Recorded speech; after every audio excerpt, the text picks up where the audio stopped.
পটুয়াখালী জেলার সাগরকন্যা নামকরণ হয়েছে মূলত কুয়াকাটা সমুদ্র সৈকতের সৌন্দর্যকে কেন্দ্র করে। প্রথম দর্শনেই যে কেউ কুয়াকাটাকে আপন করে ফেলবেন নির্দ্বিধায়। বাংলাদেশে এখনও নয়নাভিরাম অনিন্দ্য সুন্দর যে কয়টি হাতে গোনা দর্শনীয় স্থান রয়েছে, যেখানে প্রকৃতির সান্নিধ্য পাওয়া যায়, কুয়াকাটা তাদের মধ্যে অন্যতম। সাগরের উত্তাল ঢেউ, আবার শান্ত প্রকৃতিতে তার মৌনতা।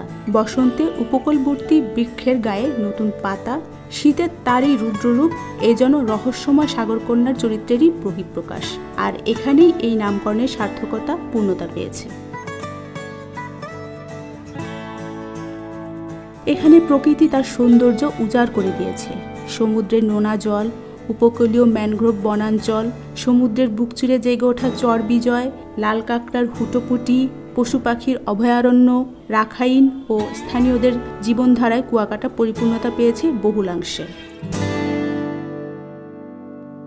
কুয়াকাটার রয়েছে নিজস্ব ঐতিহ্য সংস্কৃতি, যা একে অন্য এলাকার থেকে পৃথক করেছে। সবচেয়ে আকর্ষণীয় বিষয় হল কুয়াকাটাই দেশের একমাত্র সমুদ্র সৈকত যেখানে রয়েছে সূর্যোদয় ও সূর্যাস্ত, দুটোই দেখা যায় এখানে। কুয়াকাটার সমুদ্র সৈকতের প্রধান স্পট জিরো পয়েন্ট। এখানেই বাস থামবে এবং থাকার হোটেল এবং খাবার রেস্তোরাঁগুলোও এখানেই পাওয়া যাবে সহজেই।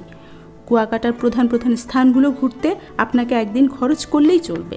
তবে নতুন কোনো স্থান সম্পর্কে জানতে বুঝতে, সেখানকার মানুষ এবং প্রকৃতিকে গভীরভাবে অনুভব উপলব্ধি করতে চাইলে সে স্থানে অন্তত 2 থেকে 3 বা তার বেশি দিন থাকার চেষ্টা করুন। এতে আপনি আশপাশটা ঘোরার জন্যও সময় পাবেন। কুয়াকাটা ঘোরার জন্য সবচেয়ে ভালো হয় যদি আপনি এখানকার লোকাল মোটরসাইকেল ভাড়া করেন। 2 জন 700 টাকায় দিব্যি 12 থেকে 15টা স্পট ঘুরে আসতে পারবেন একদিনের মধ্যেই।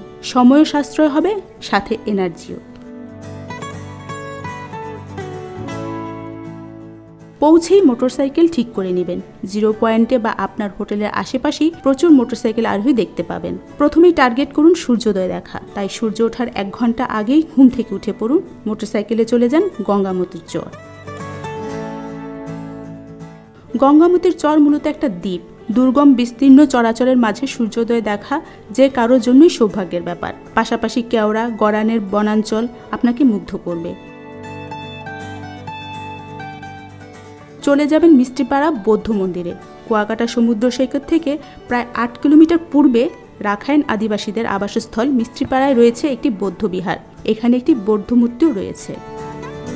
ফারজানা জবা, খবর সংযোগ।